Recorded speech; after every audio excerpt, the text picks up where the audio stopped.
Yes, yes, friends, welcome to Galaxy Online Learning Division of Galaxy Tutorials. Okay, and for starting, I will once again remind you those who have not yet subscribed, subscribe to Galaxy Online Learning and press the bell icon so that you will be notified immediately once a new video is uploaded on this channel. Okay, तो आज हम 10वीं state board कक्षा के हिंदी विषय का text book जो है लोक भारती उसका पाठ 10वां पाठ पढ़ने जा रहे हैं जिसका नाम है ठेस।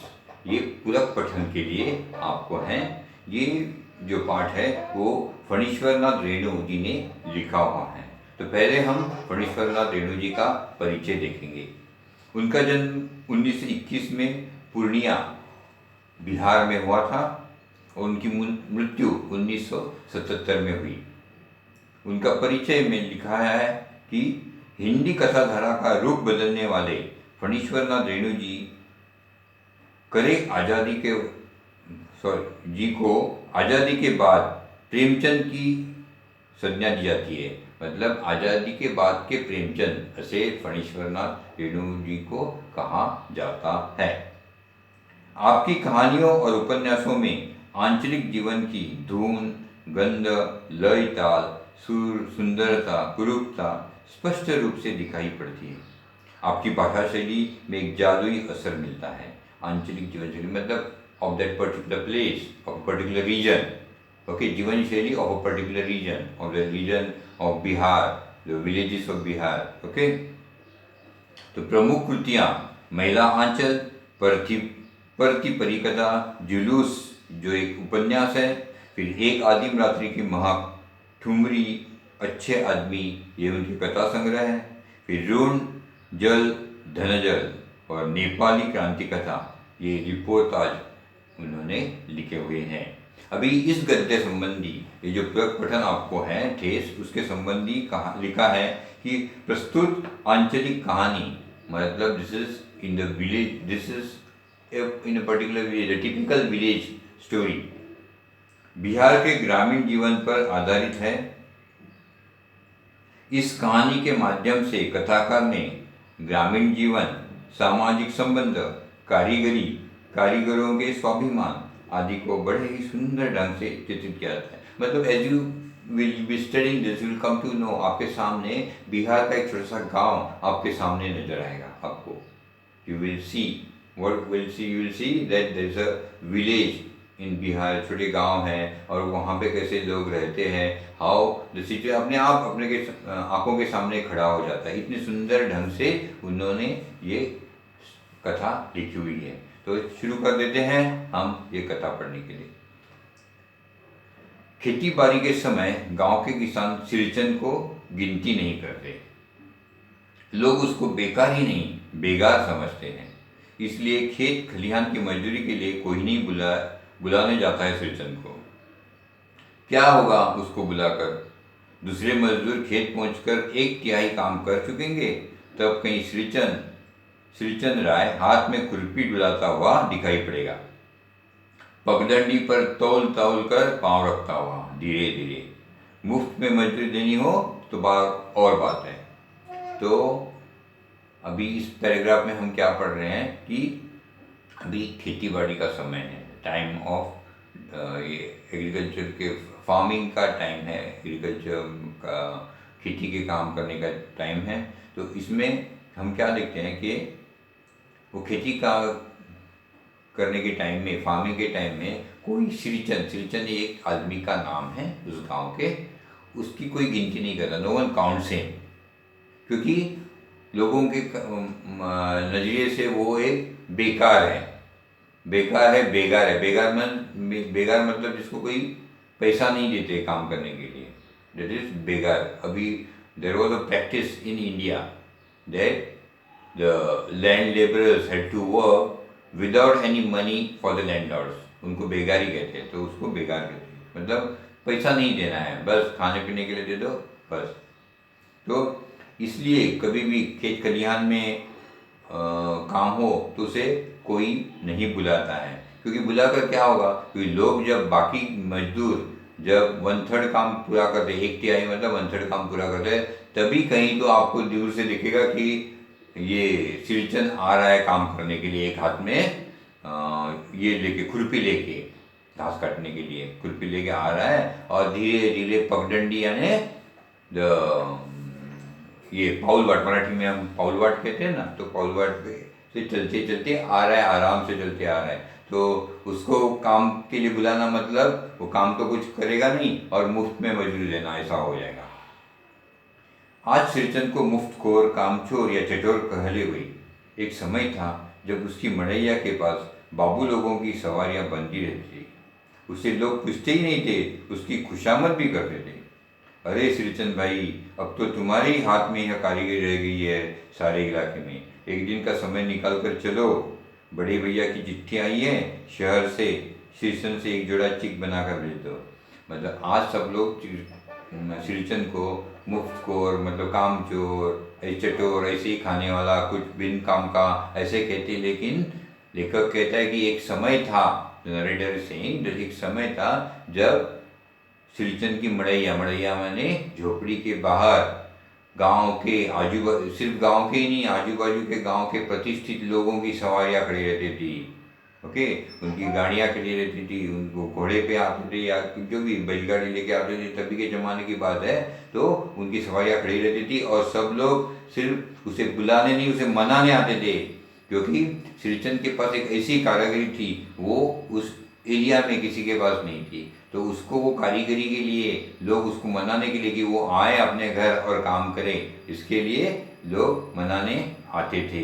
ओके, मतलब कोई बोलते थे अरे भाई गांव शहर से बड़े भैया की चिट्ठी आई है, तो उसे चिक यानी पर्दा, वो चिक बनाने में बहुत ही माहिर था, बम्बू की तिलियों से पर्दा बनाना। ओके, उसको चिक कहते हैं, और चिक के पर्दे तभी बहुत फेमस थे। तो उसमें और वो किसी को भी नहीं आते थे बनाने में, और इसमें सिरचन बहुत माहिर था, तो इसके लिए लोग उसको मिलने आते थे।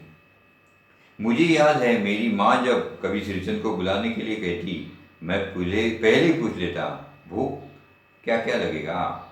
तो लेखक कहता है कि मुझे याद है जब मेरी माँ सिरचन को काम के लिए बुलाती थी, तो मैं पहले माँ को बोलता था कि भोग क्या क्या लगेगा। भोग यानी नैवेद्य, हम भगवान को क्या रखते हैं, नैवेद्य रखते हैं ना, वैसे ही वो कह रहे हैं कि सिरचन को बुलाना मतलब अभी उसके लिए भगवान के जैसे है वो, तो उसको हमें अभी नैवेद्य क्या क्या देना पड़ेगा।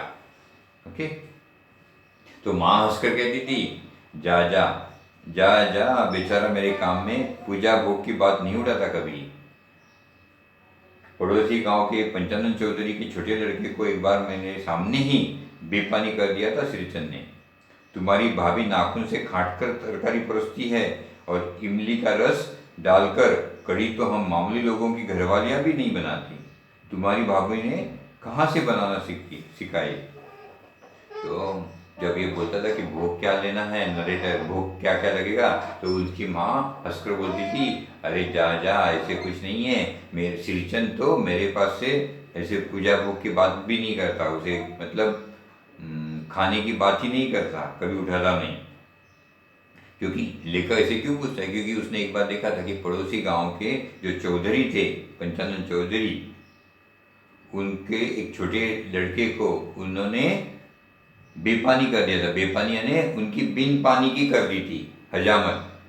ओके, बिन पानी भी हजामत करना मतलब क्या होता है, इंसल्ट करना होता है। उन्होंने क्या इंसल्ट कर दी थी, उन्होंने उनको बोला था क्या तुम्हारी भाभी को नाखून से काटकर तरकारी परोसी। नाखून से काटकर मतलब एकदम थोड़ा सा कंजूसी से तरकारी सब्जी एकदम तंग, मतलब छोटी इतनी सी देगी रोटी के साथ खाने के लिए सब्जी। ओके, तो नाखून से काटकर परोसना मतलब कंजूसी से परोसना। और जब कड़ी बनाते हैं, वो कड़ी किसकी बनाते हैं, दही की बनाते हैं ना कड़ी। ओके, तो उसकी इसने वो चौधरी के घर गया था ना काम करने, तो चौधरी मतलब घर गांव का प्रतिष्ठित आदमी है, तो प्रतिष्ठित हवेली में रहते हैं वो, तो उनके यहाँ तो खाने पीने की कमतरता नहीं होनी चाहिए। तो वो खासकर, और उसने कड़ी जो बनाई थी वो इमली के पानी की गई थी। तो वो उसने बोला था कि हमारे जैसे गरीब लोगों के घर में भी हमारी बीवियाँ इमली के पानी से कढ़ी नहीं बनाती है, और तेरी भाभी ने तो इमली के पानी से कढ़ी कहाँ से सीखी है ये सब? इतने बड़े घर में रह के भी इतने कैसे सीख ली उसने? मतलब ही इंसल्टेड ही कि आप लोग इतने बड़े हो, आप चौधरी हो गांव के, फिर भी आपकी दानत नहीं है अच्छा खिलाने का लोगों को। तो इसलिए श्रीचंद को बुलाने के पहले मैं माँ से पूछ लेता। श्रीचंद को देखते ही माँ हुलस कर कहती, हुलस कर मतलब खुश होकर कहती, आओ श्रीचंद, आज नेनू मत रही थी तो तुम्हारी याद आई। नेनू मतलब दही मत रही थी, मतलब दही, व्हाट यू कॉल दैट, घुसळणे मराठी में यू कॉल इट घुसळणे। ओके, ताक घुसळतं ना, दही घुसळतं, त्याचं काय करतो, लोणी काढतो। ओके, तो तुम्हारी याद आई, घी की करोन के साथ चूड़ा तुमको बहुत पसंद है ना, मतलब लोण्याबरोबर चिवड़ा, चूड़ा है नहीं चूड़ा, चूड़ा और लोनी तुम्हें बहुत पसंद है ना।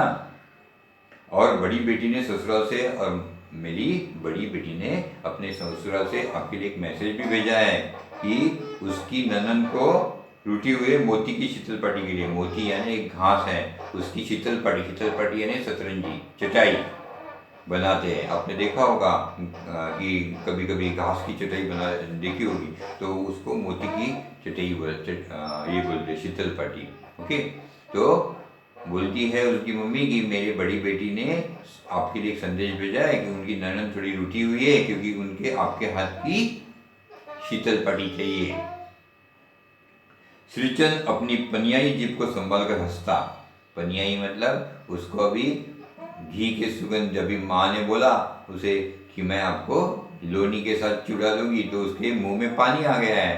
पनियाई मतलब वो बोलता है घी की सौंधी सुगंध सुनकर ही आ रहा हूँ कि आपके घर में वो जो घी का सुगंध आ रहा है ना, आप वो जो मत रही है, दही मत रही है, उससे तो जो सुगंध आ रहा है, घी का घी बन रहा है, उसी सुगंध से ही तो मैं आया हूँ कि नहीं तो अभी इतना माहौल है, शादी का माहौल है, शादी ब्याह का मौसम है अभी, उसमें मुझे वक्त कहाँ मिलता था। लेकिन आपके घर आने के लिए, और आपके घर आऊँगा तो मुझे अच्छा कुछ खाने को मिलेगा, इसलिए तो मैं आपके पास आया हूँ। श्रीचंद जाति का कारीगर है। मैंने घंटों बैठकर उसके काम करने का ढंग को देखा है। एक एक मोती और पटेल को हाथ में लेकर बड़ी जतन से उसकी कुच्ची बनाता है। फिर कुच्चियों को रंगने से लेकर सुतली सुलझाने में पूरा दिन समाप्त। काम करते समय उसकी तन्मयता में जरा भी बाधा पड़ी कि गेहूं सांप की तरफ फुफकार उठता। फिर किसी दूसरे से करवा लीजिए काम। श्रीचंद मुंहजोर है, कमजोर नहीं, कामचोर नहीं। श्रीचंद, नरेटर कहते हैं कि श्रीचंद एक अच्छा कारीगर है।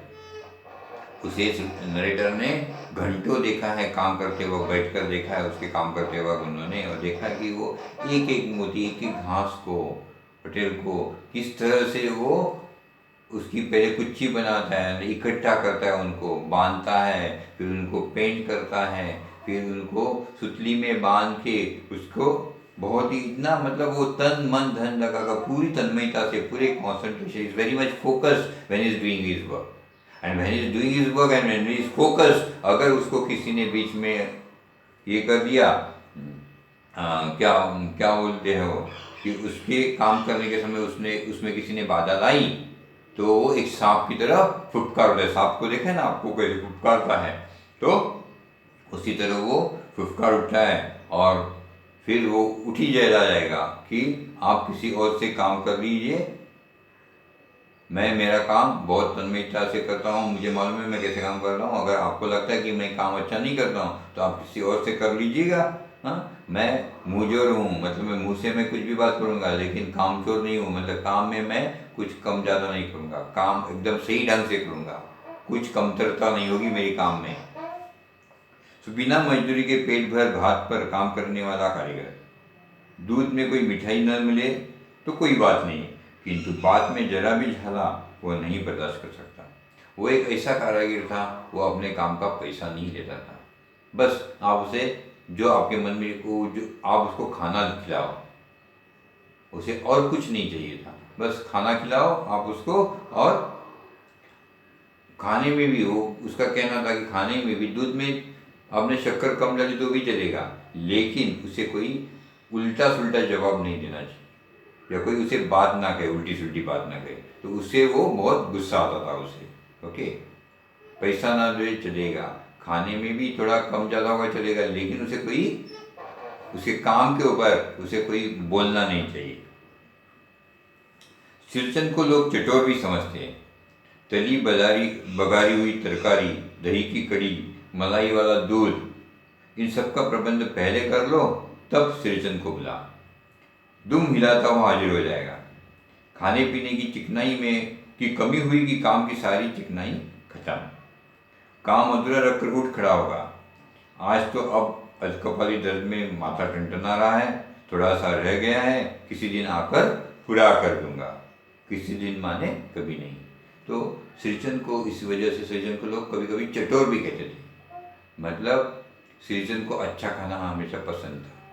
तो अगर तली हुई अच्छी फ्राइड सब्जी हो, दही की कड़ी हो, मलाईदार दूध हो, इतना सब इंतजाम आपने कर लिया है, वो उसका पहचान उसकी पसंद थी। अगर तो आप श्रीचंद को बुलाओ, श्रीचंद भागते हुए आएगा, ऐसा लोगों का कहना था। ओके, अगर आपने उसको खाने पीने में कुछ कम ज़्यादा किया, कंजूसी की, तो काम भी वो नहीं करेगा।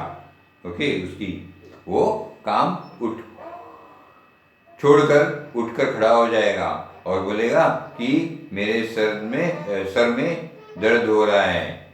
अधर कपाली मतलब अर्धशिशी, माइग्रेन हो रहा है, तो अभी मैं सर बहुत दर्द कर रहा है, अभी मैं काम नहीं कर पाऊंगा, तो मैं अभी घर जाता हूँ और फिर बाद में ठीक होने के बाद में आता हूँ। किसी दिन आता हूँ और फिर पूरा कर दूंगा। लेकिन ये किसी दिन आने का मतलब वो कभी वापस आपके पास आना नहीं है, क्योंकि he didn't get good food at your place. That is what people used to think about him.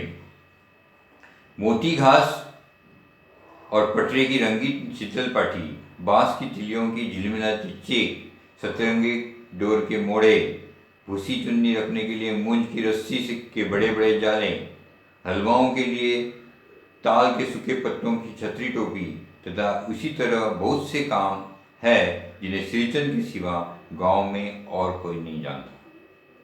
यह दूसरी बात है कि अब गांव में ऐसे कामों को बेकाम का काम समझते लोग। बेकाम का काम जिसकी मजदूरी में अनाज या पैसे देने की जरूरत नहीं, पेट भर खिला दो, काम पूरा होने पर एक पुराना दुराना कपड़ा देकर विदा करो, वह कुछ भी नहीं बोलेगा। तो ये जो सिरचन है वो शीतल पाटी बनाने में, चिक का पर्दा बनाने में, सतरंग डोर के मोड़े बनाने में, और भूसी चुन्नी रखने के लिए डोर के सूखे पत्तों की डोर के जाले बनाने में। ओके, फिर जो सूखो पत्तों की टोपी बनाने में, छतरी बनाने में उसे बहुत कुशलता हो ये सब कामों में। लेकिन आजकल क्या हुआ था कि ये कामों को इतना जरूरी लोग नहीं समझते थे। लोग समझते थे कि ये बेकाम की जाती है, इसमें कुछ मतलब, क्योंकि वो फुकट में करता था तो उसका महत्व लोगों को नहीं था।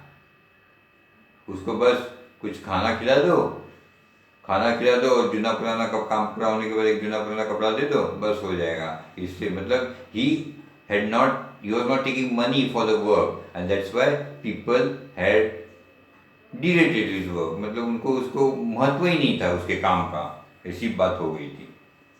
कुछ भी नहीं बोलेगा ऐसी बात नहीं। श्रीचंद को बुलाने वाले जानते हैं श्रीचंद बात करने में भी कारगर है। महाजन टोले के भज्जू महाजन की बेटी श्रीचंद की बात सुनकर तिरमिला उठी थी। ठहरो, मैं माँ से जाकर कहती हूँ इतनी बड़ी बात ही है बिटिया, बड़े लोग की बस बात ही बड़ी होती है, नहीं तो 2-3 पटेल की पार्टियों का काम सिर्फ खेसारी का सत्तू खिलाकर कोई करवाए भला? यह तुम्हारी माँ ही कर सकती है बबुनी, श्रीचंद ने मुस्कुराकर जवाब दिया था। तो ऐसा मत समझो कि बस कुछ भी खाना खिलाओ उसे और एक जुना पुराना कपड़ा दे दो तो वो चुप बैठ के चला जाएगा। नहीं, जैसे श्रीचंद एक अच्छा कारीगर था, वैसे बात करने में भी उसकी कारीगरी थी, वो बहुत होशियार था बात करने में। एक बार उसने महाजन टोले के बाजू के गांव पे जो महाजन टोला था उसके गांव के बच्चू महाजन की बेटी को बहुत रुलाया था। उसने क्या, तो इतनी रो गई थी कि वो बोली कि घर में जाके मैं बता दूंगी तूने ऐसे कहा करके। तो श्रीचंद ने उसे क्या कहा था, श्रीचंद ने कहा था कि तुम बहुत की बिटिया की बड़े लोगों की बात ही बड़ी होती है। आप महाजन हो, मतलब महाजन हो, अच्छी हवेली में रहते हो, लेकिन आप मेरे से 2-3 पटेल की पार्टियां बना के ले रहे हो।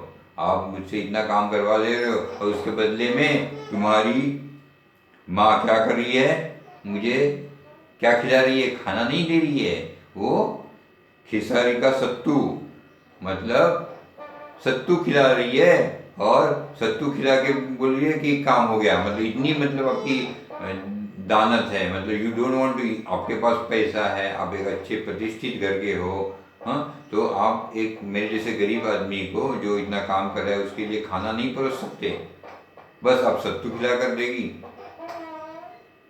तो यह, तो ये आप ही के घर में हो सकता है। तो इस बार मेरी सब, तो ऐसे मतलब वो बोलने में भी कम नहीं था। अब इस बार मेरी सबसे छोटी बहन पहली बार ससुराल जा रही थी। मतलब लेखक कहता है कि उनकी जो सबसे छोटी बहन है वो पहली बार ससुराल, मतलब शादी हो चुकी थी और वो ससुराल जाने वाली थी, मतलब शादी हो रही थी।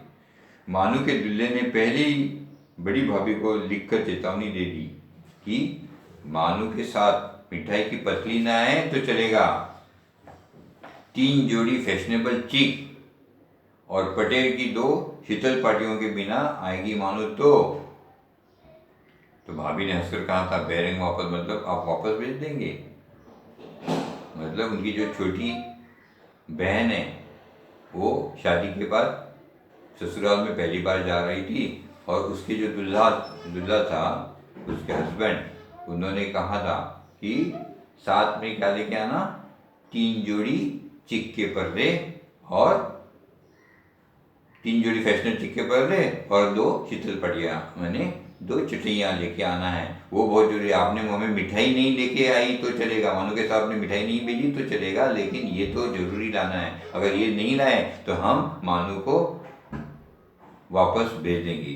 वो मतलब इसमें कह रहे थे, मजाक में कह रहे थे, ओके। तो इसके लिए उनकी माँ ने श्रीचंद को 1 सप्ताह से पहले ही बुलाया था और उसको काम पे लगवाया था।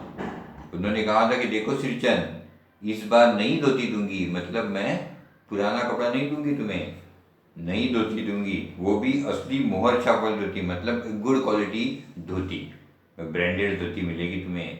और मन लगाकर ऐसा काम करो कि देखने वाले रह जाएंगे, मतलब वो आपके बनाए हुए पर्दे शीतल पड़ी देख के देखने वाला दंग हो जाए।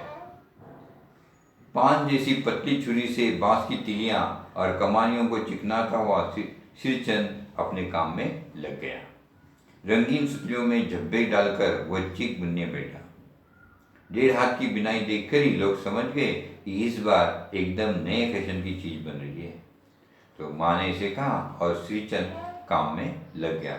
श्रीचंद नरेटर के घर कभी कुछ बात नहीं कहता, कभी नहीं आया, ऐसे नहीं हुआ, क्योंकि उसकी माँ बहुत दयालु थी और माँ श्रीचंद का अच्छी तरह ख्याल रखती थी, ओके। तो श्रीचंद आके अपने काम में जुट गया और जैसे जैसे वो काम करने लगा, थोड़ा बहुत काम होने के बाद, 1.5 हाथ काम 1 मीटर पर पर्दा तैयार होने के बाद ही लोगों को समझ में आ गया, कोई देखने में समझ में आया कि बहुत ही बढ़िया पर्दा बनने वाला है, क्योंकि वो बहुत ही फैशनेबल दिखने वाला है, क्योंकि श्रीचंद अपनी पूरी तन्मयता के साथ वो काम कर रहा था। तो वो देखकर इनकी जो मछली भाभी है नरेटर की, उसे वो शी गॉट जेलस और वो पर्दे की आड़ से पीछे से घर में से बोली, पहले ऐसा जानती कि मोहर छापल धोती देने से ही अच्छी चीज़ बनती है तो भैया को खबर भेज देती। तो वो वहाँ से ताना मारती है अंदर से, घर से क्या बोलती है कि अगर मुझे पहले ही मालूम हो जाता कि अगर श्रीचंद को अच्छी ब्रांडेड धोती देंगे तो श्रीचंद बहुत बढ़िया काम करेगा। अगर ऐसे मालूम होता तो मैं अपने भैया को पहले ही बोल देती, तो वो हमारे लिए भी ऐसी चिक के पर्दे बनवा देता। ऐसे वो ताना मार रही है मंजली भाभी नरेटर की। तो जो काम में व्यस्त था श्रीचंद, उसके कान में वो बात पड़ गई। तो वो बोला, मोहर छापे धोती के साथ रेशमी कुर्ता देने पर भी ऐसी चीज नहीं बनती बहुरिया। मानो दीदी काकी की सबसे छोटी बेटी है, मानो दीदी का दुल्ला अफसर आदमी है। तो जैसे ही सुनता है ऐसे गुस्सा आता है श्रीचंद को। श्रीचंद बोलता है कि आप ब्रांडेड धोती क्या उसके साथ मुझे रेशमी कुर्ता देंगे तो भी ऐसे नहीं बनेगा। अब उसके लिए मैं नहीं कर रहा हूँ, मैं इसलिए कर रहा हूँ कि ये मानो दीदी जो है, मतलब नरेटर की सबसे छोटी बहन, ये घर में सबसे छोटी है, प्यारी है, और उसका दूल्हा भी कौन है, अफसर है। तो प्यारी छोटी सी छोटी बहन है, सबकी छोटी लड़की है घर की, इसके लिए मैं प्यार से बना रहा हूँ। उसे कहना है कि मैं प्यार से दुलार से ये इतनी मेहनत करके ये बना रहा हूँ। तो जैसे ये सुनती है तो मजली भाभी का मुंह लटक जाता है। ओके, उसे शी गेट्स जेलस। मेरी चाची ने फुसफुसा कर कहा। तभी उसकी चाची जो है लेखक की, वो भी उसको फुस लगाती है। मजली भाभी को फुसा कर कहा, किससे बात करती है बहू, मोहर छपरी धोती नहीं, मूंगिया लड्डू। बेटी की विदाई का समय रोज मिठाई जो खाने को मिलेगी, देखती है ना। तो वो और फुसलाती है वो छोटी भाभी मंजली भाभी को, और बोलती है काकी कि वो धोती के लिए नहीं, वो मूंग के लड्डू अभी मीठे मीठे मिठाई अभी खाने को मिलेगी ना रोज। मतलब लेखक की मम्मी माँ जो है वो अभी श्रीचंद को रोज अच्छा अच्छा मिठाई खिलाने देगी काम खत्म होने तक, इसके लिए वो काम कर रहा है, वो सिर्फ धोती के लिए नहीं कर रहा है। ओके, अभी देखते जाओ तुम कैसे रोज मिठाई खाते रहेगा वो। दूसरे दिन चिक की पहली पांति के साथ तारे जगमगा उठे, 7 रंग के सदभैया तारा। अपने काम में मगन श्रीचंद को खाने पीने की सुध नहीं रहती। चिक में सुतली के फंदे डालकर उसने पास पड़े सूप पर निगाह डाली। चूरा और गुड़ का एक सूखा ढेला। मैंने लक्ष्य किया, श्रीचंद की नाक के पास 2 रेखाएं उभर आई। मैं दौड़कर माँ के पास गया। माँ, आज श्रीचंद को कलेवा किसने दिया? सिर्फ चूरा और गुड़। दूसरे दिन वो काम खत्म हुआ, काम खत्म होकर श्रीचंद घर पे गया। दूसरे दिन जब श्रीचंद वापस आया तो काम करने लगा। उसके जो बनाया था चिक का पर्दा बहुत ही सुंदर दिख रहा था, जगमगा उठ रहा था, बहुत सुंदर दिख रहा था। तो श्रीचंद अपने काम में, तभी उसका ध्यान बाजू में रखे हुए कलेवा यानी नाश्ते पर गया। श्रीचंद के लिए किसी ने तो नाश्ता रखा था। नाश्ते में क्या था? चूड़ा था और उसके साथ गुड़, सूखा गुड़ और चूड़ा रखा था। जैसे ही श्रीचंद ने वो नाश्ता, उसके लिए रखा हुआ नाश्ता देखा तो उसके नाक के ऊपर 2 क्या ही झुर्रियाँ आई, रेखाएं उभर आई। लेखक नरेटर वॉज वॉचिंग हिम। उनके ध्यान में ये इमीडिएटली कि श्रीचंद को ये पसंद नहीं आया है, ये ध्यान में किसके आया? नरेटर के ध्यान में आ गया। वो भागते हुए अंदर भागे और मम्मी को पूछते, अपनी माँ को पूछते कि आज ये कलेवा यानी नाश्ता किसने रखा श्रीचंद के लिए? उसको सिर्फ चूड़ा और गुड़, सूखा चूड़ा। माँ, उनकी नरेटर की माँ अंदर रसोई घर में पकवान बना रही थी, वो बना व्यस्त थी। वो बोली, अरे मजली, मतलब वो मजली भाभी ने रखा था, क्योंकि उसे कल जो बोला था वो पसंद नहीं आया था श्रीचंद, तो उसने जबरदस्ती ऐसा सूखा नाश्ता रखा था। अरे मजली, श्रीचंद को बूंदिया क्यों नहीं देती? तो वो बोलती है, मम्मी बोलती है कि सूखा क्यों दिया है, उसको बूंदिया भी दे दो, बूंदी भी दे दो। तो श्रीचंद बूंदिया में नहीं खाता काकी। श्रीचंद के मुंह में चूरा भरा हुआ था, गुड़ का ढेला सूप में एक किनारे पर पड़ा रहा अछूता। तभी श्रीचंद ने सुना कि माँ बोले बूंदिया देने के लिए। तो श्रीचंद भी वहां से बोल उठता है कि मैं बूंदिया नहीं खाता, और वो सूखा चिवड़ा खा लेता है, गुड़ की तरफ देखता भी नहीं है, गुड़ ऐसे ही पड़ा है। ओके, तो माँ ने अभी मछली भाई को सुनाया कि उसको बुंदिया दे दो। मछली फिर बुंदिया लेके आती है और सीधा ऐसा बुंदिया पकड़ के उसके सूप में डाल देती है।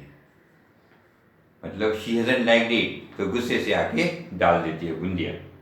सिरचन पानी पीकर कहा, सिरचन ने देखा कि वो गुस्से में डाल रही है बुंदिया, तो उसने पानी पीकर कहा, मछली बहुरानी वो भी चिढ़ा रहा है अभी, और आपके मायके से आई कोई मिठाई भी इस तरह हाथ खोल कर बांटती है क्या? मतलब वो जाके ऐसे ही पकड़ के डाल देती है ना, मतलब हाथ खोल कर दिया वैसे। तो बोलते हैं कि मछली बहुरानी, आप अगर आपके मायके से कोई मिठाई आती है तो वो भी आप ऐसे ही हाथ खोल के बांटती है क्या?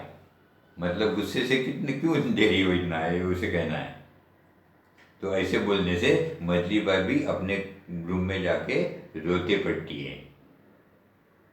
चाची ने माँ के पास जाकर कहा, तो चाची को गुस्सा था। चाची ने माँ के पास जाकर कहा, मुंह लगाने से सिर चढ़ेगा ही, किसी के नहर ससुराल की बात क्यों करेगा वो? तो बोलती है माँ को जाके, काकी चाची नरेटर की माँ को जाके बोलती है कि तुमने उसका बहुत लाड़ प्यार किया गया है, उसको बहुत सिर पे चढ़ा दिया है। किसको? आपने सिरचंद को। इसके लिए वो बहू रानी की, बहू बेटियों की ससुराल नहर की, नहर यानी मराठी में माहेर। ओके, तो बात करता है, उसकी क्या जरूरत है? आपने उसको अननेसेसरी, एक कारीगर को आपने अननेसेसरी इतना चढ़ाया है।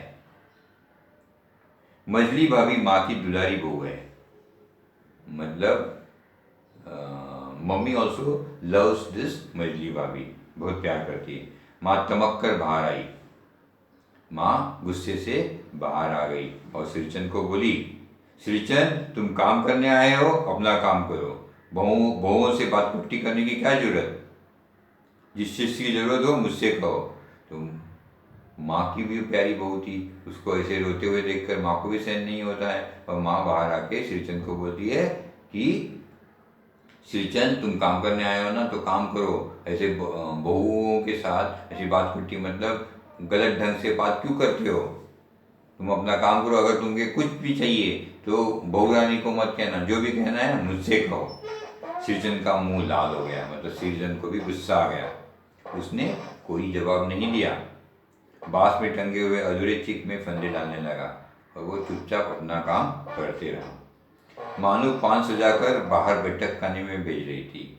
मानू यानी लेखक की छोटी बहन, जिसके लिए वो काम करने आया था, जिसके लिए चिक के पर्दे बना रहा था, वो पान सजाकर, पान बनाकर, बीड़ा बनाकर बाहर लेकर आई थी।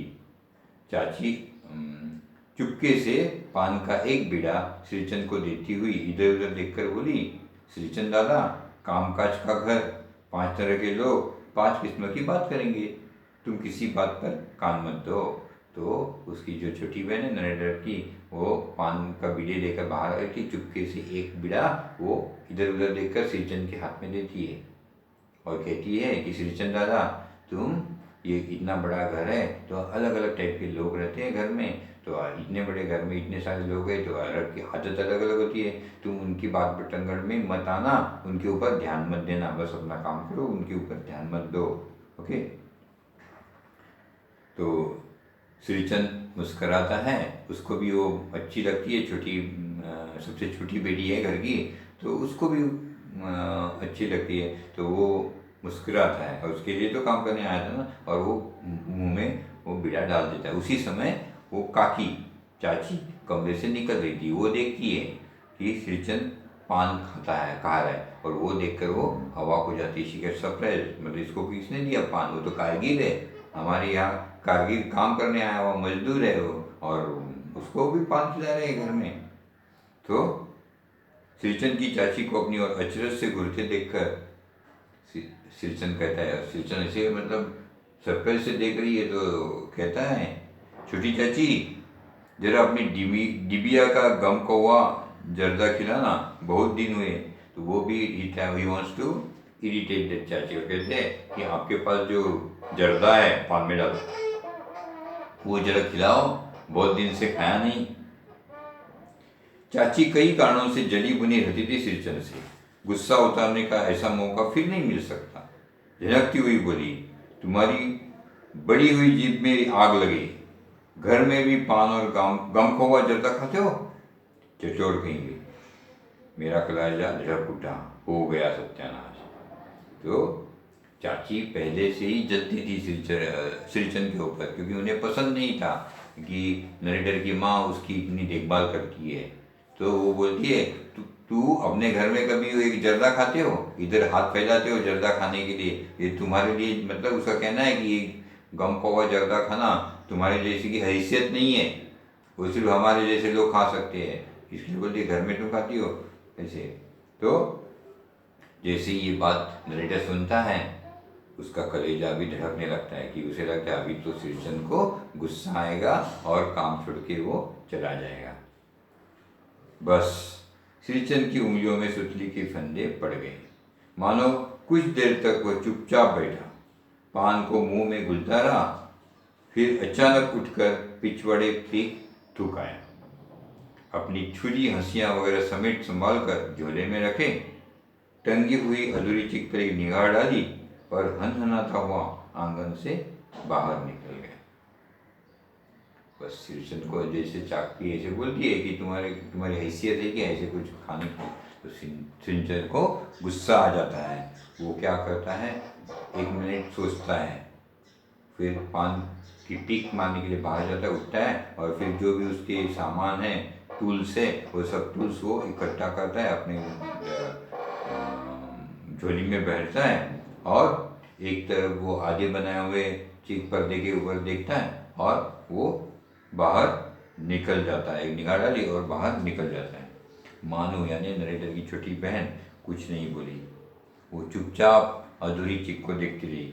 उसके सारे 7 तारे मन पड़ गए थे, मतलब उसे मालूम पड़ा कि अभी श्रीचंद को गुस्सा है और ये उसका चिक का पर्दा अभी बनेगा भी नहीं, क्योंकि उसे गुस्सा है तो वापस खाने वाला नहीं है।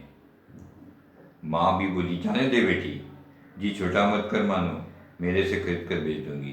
तो माँ बोलती है, जाने दे बेटी, वो तुम मन छोटा मत कर, मैं मेले में से चिक के पर्दे खरीद लेती हूँ और फिर मैं दे देती हूँ तुम्हें। लेखक श्रीचंद को मनाने उसके घर जाता है। देखा तो एक फटी हुई शीतल पाटी पर लेट कर वह कुछ सोच रहा है। वो घर पे जाता है, वो किसके झोपड़ी में, श्रीचंद की झोपड़ी में जाता है, तो वहाँ देखता है कि श्रीचंद एक फटे हुए शीतल पाटी पर चटाई पर सोया है और कुछ सोच रहा है। जैसे लेखक को देखता है वो बोल उठता है, बबुआ जी अब नहीं, कान पकड़ता हूँ अब नहीं, मोहर चापल धोती लेकर गया कौन, क्या करूँगा, कौन पहनेगा, ससुरी खुद मरी, बेटी बेटियों को भी ले गई अपने साथ, बबुआ जी मेरी घरवाली जिंदा रहती तो मैं ऐसी दुर्दशा पाता। ये शीतल पाटी उसी की बुनी हुई है, इस शीतल पाटी को छू कर कहता हूँ अब यह काम नहीं करूँगा। गाँव भर मैं तुम्हारी हवेली में मेरी कदर होती थी, अब क्या।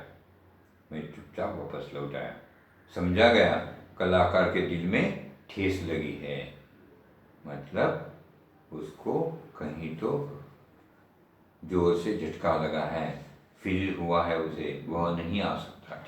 ठेस लगना मतलब उसको ठेस लगा, मतलब उसको दुख होना, दुख दर्द हुआ है। ओके, तो जब लेखक श्रीचंद के घर जाते हैं, उसके झोपड़ी में जाते हैं, देखते हैं कि श्रीचंद एक फटे हुए शीतल पाटी पे चटाई पे लेटे हैं और कुछ सोच में हैं।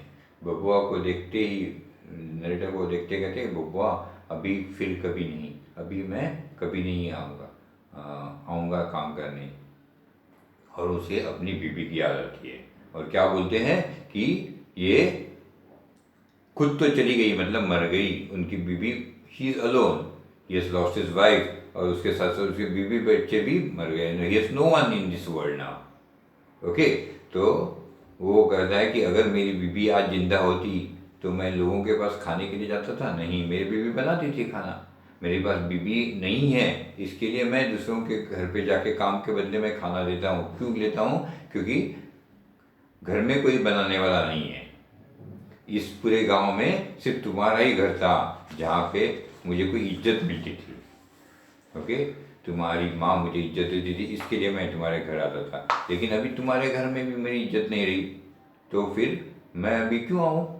अभी इसके आगे मैं ये काम करने वाला ही नहीं हूँ। मैंने बंद कर रहा हूँ, करता हूँ ये काम इसके आगे मैं करूँगा नहीं। तो लेखक समझ जाता है कि इसके दिल में बहुत बड़ी ठेस लगी, चोट लगी हुई है। ठेस लगना मतलब चोट लगना, चोट लगी है एक कलाकार की। और कलाकार के मन में जब कोई ठेस लगती है तो जल्दी, बिकॉज वो बहुत भावुक होते हैं, इमोशनल होते हैं कलाकार लोग। ओके, तो अभी वो आएगा नहीं। बड़ी भाभी अधूरी चिक में रंगीन चीट का झालर लगाने लगी। यह भी बेजान ही दिखलाई पड़ता। क्यों मानो? मानो कुछ नहीं बोली बेचारी, किंतु मैं चुप नहीं रह सका। चाची और मजली भाभी की नज़र न लग जाए इसमें भी। ओके, तो बड़ी भाभी जो है वो रंगीन चिटकी झालर लगाने लगी, उसको मतलब पूरी करने की प्रयास कर रही थी। तो कैसे लग रहा है करके पूछ रही है मानू को। तो मानू कुछ नहीं बोलती है, because she is very sad now that अभी वो पड़ला या शीतल पार्टी नहीं बनेगी। तो वो कुछ नहीं, चुपचाप बैठी है। लेकिन इसे बहुत गुस्सा आता है नरेटर को। वो कहते हैं कि इसको भी तो कम से कम ये मजली भाभी और हमारी चाची की नज़र ना लगे, because of them all this thing has happened, that's why he said. तो मानू को ससुराल पहुंचने में ही जा रहा था। अभी मानू का ससुराल जाने का वक्त हो जाता है, दिन आ जाता है। और ससुराल पहुंचने के लिए कौन जाने वाला था? नरेटर ही जाने वाला था। स्टेशन पर सामान मिलाते समय देखा मानू बड़े जतन से अधूरी चिक को मोड़ कर लिए जा रही है अपने साथ। तो जब भी सब जोड़ रहा था सामान लेखक, तभी उन्हें देखा कि उनकी छोटी बहन मानू वो आधे बने हुए चिक को भी जतन से लेके जा रही है। मन ही मन त्रिचंद पर गुस्सा हुआ है। चाची के सुर में सुर मिलाकर कोसने को जी हुआ, कामचोर चटोर। तो लेखक कहते हैं मुझे भी बहुत श्रीचंद पे देख, मनु की कंडीशन देखकर इतने प्यार से वो आधे बने हुए श्रीचंद के आधे बने हुए पर्दे को लेके जा रही है। तो चिक को लेके जा रही, तो उसे मन में बहुत गुस्सा आया लेखक को। और चाची के ही शब्द उसके आगे मन में ही आने लगे, हरामखोर चटोर, बस खाना चाहिए ऐसे। गाड़ी आ गई। सामान चढ़ाकर लेखक दरवाजा बंद कर रहा था कि प्लेटफॉर्म पर दौड़ते हुए श्रीचंद पर नजर पड़ी। बबुआ जी, उसने दरवाजे के पास आकर हुआ। तो जैसे ही गाड़ी आई और दरवाजा बंद कर रहा था कि लेखक दिखता है कि प्लेटफॉर्म पर भागते भागते कौन आ रहा है? श्रीचंद आ रहा है।